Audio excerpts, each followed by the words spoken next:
If there was one game your wife would leave you for, it would be The Legend of Zelda Breath of the Wild. And hey, can you really blame her? Back then, the game was called one of the, if not the best game of all time. But that was back then. Let's go back and see how good the game actually was. One of the first things that really pop out about this game is this massive open world. But Breath of the Wild didn't randomly just become an open world sandbox. To understand why, we need to go back to the early 2010s with the Zelda HD experience. This was a tech demo that was created to showcase how good the franchise could really look like in HD. And the link that they used was from Twilight Princess, which immediately makes me think, why couldn't the HD remaster look like this? But speaking of Twilight Princess, it alongside Wind Waker and Skyward Sword were used to test various art styles for this new HD Zelda game. And the result of all that experimentation is Breath of the Wild's stunning art style, which includes a mix of the cel shading seen in the Wind Waker, the vibrant colors of Skyward Sword, and the proportions of both Skyward Sword and Twilight Princess. And honestly, what we got was absolutely gorgeous, and it still is one of the best looking Nintendo games artistically to this day. But while the art style took various elements from the past Zelda games, the gameplay was much different. After all, Skyward Sword only really sold 3.6 million copies, making it the second worst selling 3D Zelda game, only ahead of Majora's Mask, which is a game nobody cares about. And as much as critics love Skyward Sword, everyone else just kinda didn't. A major complaint was how handholdy and linear the game felt, so Nintendo basically just went, fuck it. Do whatever you want. And yeah, that's how Breath of the Wild became a negligent open world. Kinda reminds me of my father. And like my father, the game just loves giving you the silent treatment, but with its music. Compared to Twilight Princess, Breath of the Wild's Hyrule Field is quiet. Like, this is Hyrule Field in Twilight Princess. And this is how it sounds like in Breath of the Wild.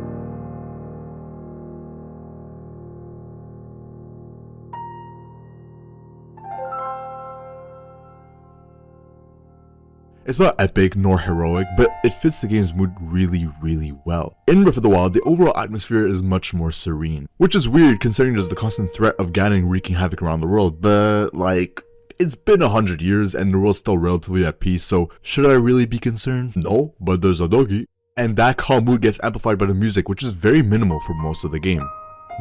You see, during the epic moments of the game, for instance riding your boyfriend, the music becomes much more intense. The fights, the attack on the Divine Beast, Hyrule Goddamn Castle, the music always knows when to invoke that sheer excitement within you. And even if the story and characters aren't super fleshed out, the champion themes are some of the emotional highlights of the entire game. And honestly, I could keep talking about the beautiful score that's present within all the town themes or even out there in the wild, but all of that is to say that the game does what it needs to do and much more. It parallels the atmosphere beautifully while still delivering wonderful tracks all across the game. Is this the best Zelda soundtrack ever?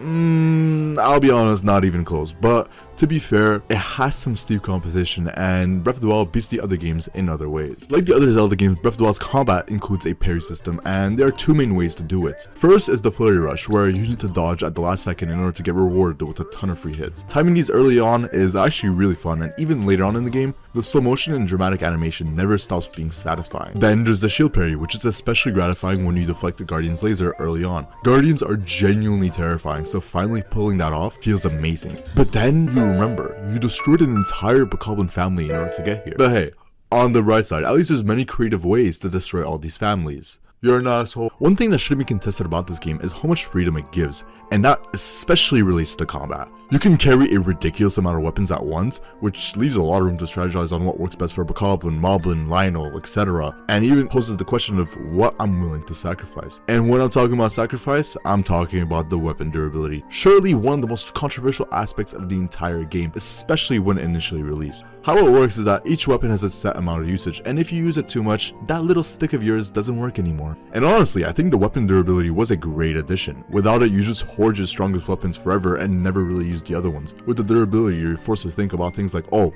should I use stealth? Should I use the runes?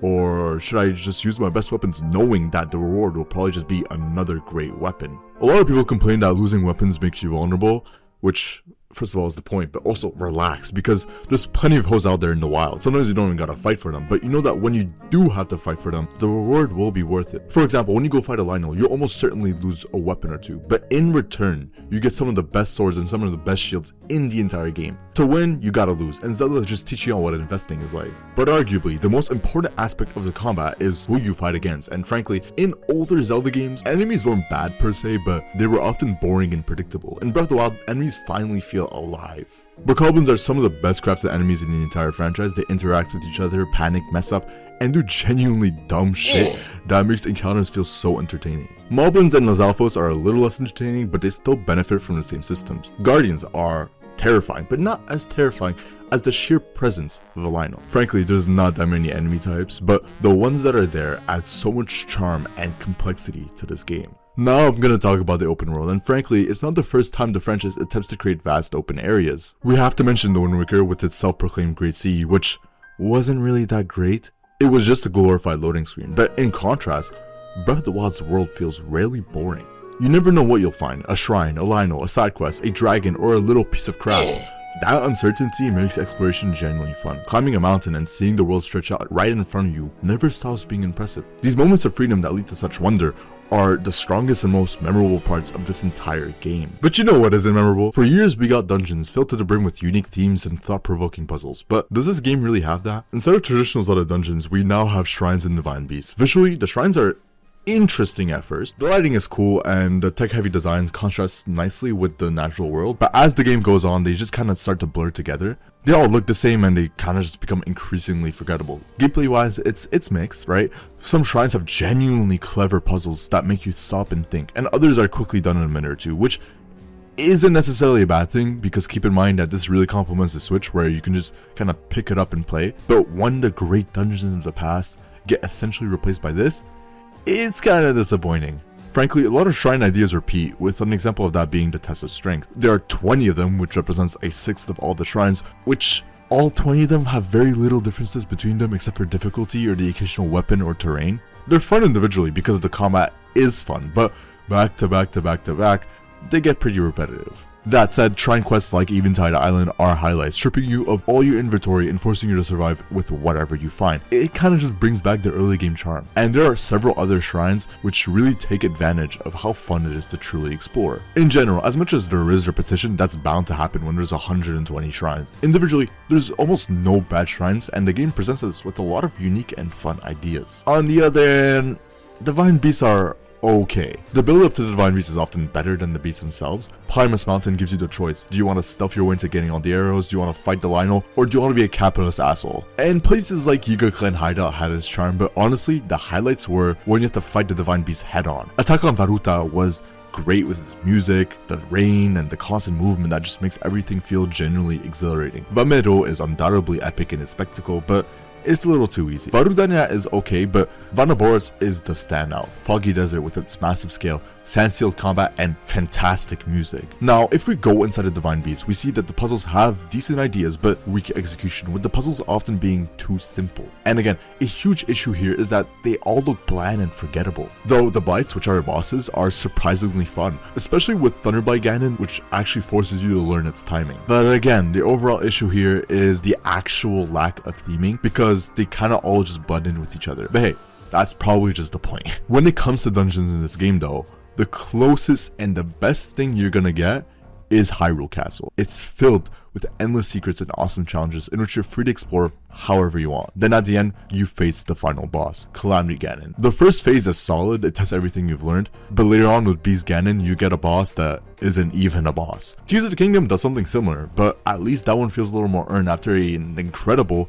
and also just kind of difficult boss fight. Undoubtedly, the spectacle of Beast Ganon is fantastic, but it doesn't really present any difficulty, almost as a way that invites you to end the game however you want. And honestly, that just kind of sums up Breath of the Wild. Because when you really break it down, the game constantly sacrifices depth in individual moments of grandeur for freedom across an entire experience. Shrines are meant to be memorable on their own. They're meant to be everywhere and explored however and whenever you want. Divine Beasts aren't designed like classic Zelda dungeon, they're built to be flexible and accessible in any order. Weapon durability exists to stop you from getting a little too comfortable and forces you to actually adapt instead of mastering one setup and sticking to that forever. And that same philosophy applies to every single aspect of the game. The game doesn't want to guide you, it trusts that you have fun in whatever way you'll play it, and that trust is what makes Breath of the Wild truly special. It doesn't have the best dungeons, nor the best bosses, or the best soundtrack, but to many, it is the best Zelda experience, and more than a masterpiece.